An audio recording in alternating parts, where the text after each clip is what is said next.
listening to the Art of Homeschooling podcast, where we help parents cultivate creativity and connection at home. I'm your host, Jean Miller, and here on this podcast, you'll find stories and inspiration to bring you the confidence you need to make homeschooling work for your family. Let's begin.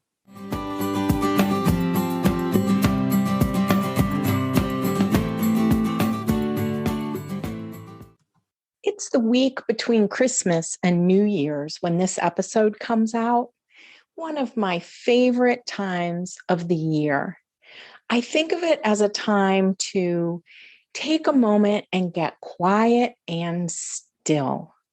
Welcome to episode 63, Trusting the Power of Stillness. Today, I want to talk about renewal, how we renew and replenish ourselves as parents, as homeschoolers. How can we trust the power of stillness and rediscover what matters most to us? So let me ask you, are things around you a little chaotic? Are you feeling low energy?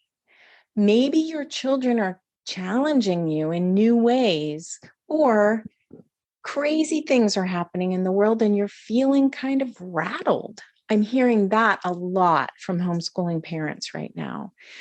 Or perhaps you're just not sure what inspires you.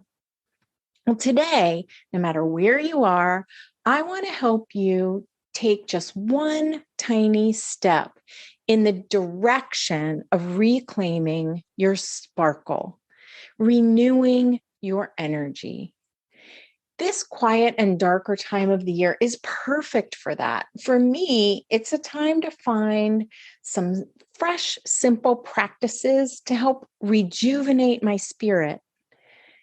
This is a great time of year to consider an inner work practice of meditation or reflection or prayer, and adding that to your daily life to create just a simple daily practice that feeds your soul so that you can renew your energy and bring your best self to your children and family each and every day.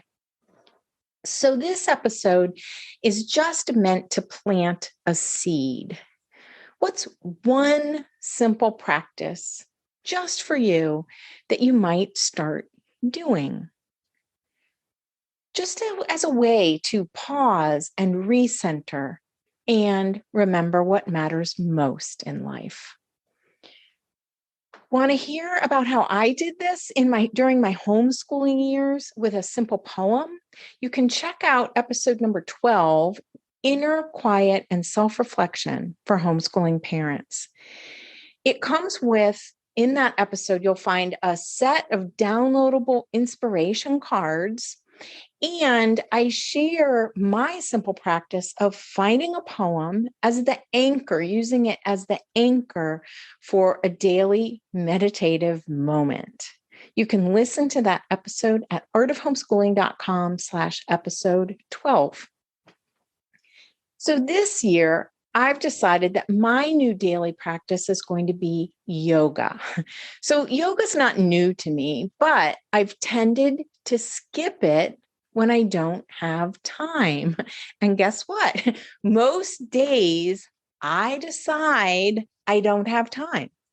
So no matter what's going on, it's probably not even rational, but I just feel like I don't have enough time to do a yoga practice. So here's my new commitment for 2022 is to practice yoga every day, even if I only do it for 10 minutes, even 5 minutes, right? So there's no amount of time that I have to do it for. And I hope that is going to help sort of convince my brain that it's not a matter of time.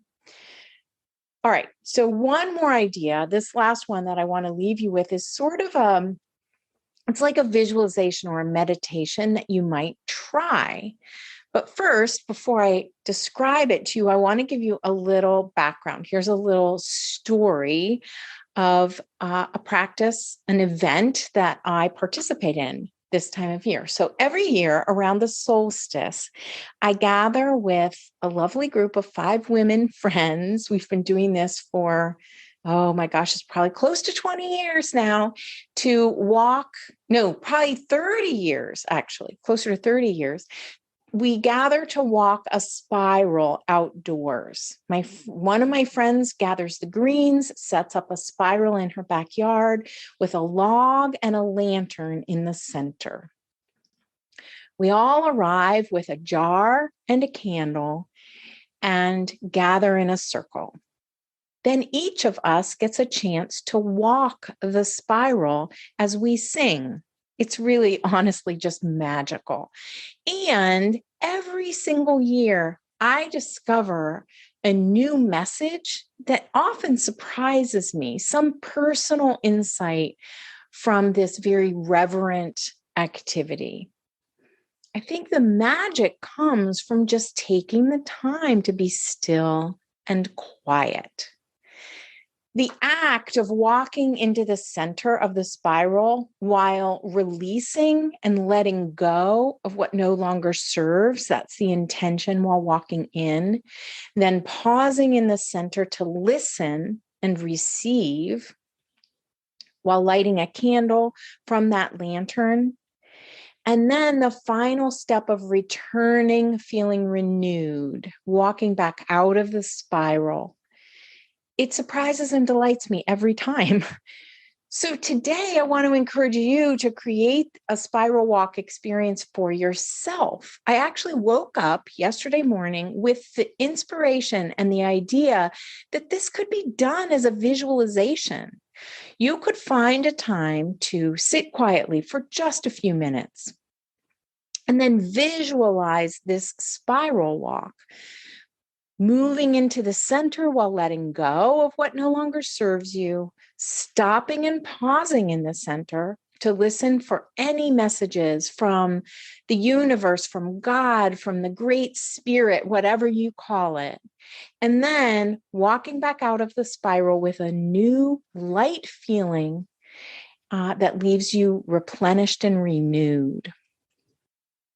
I consider meditation or getting centered, doing these kinds of activities. I consider these like one of the lively arts for parents. I talk about the lively arts all the time for engaging our children during lessons, but there can be activities that we do for ourselves as well. Steiner called this inner work.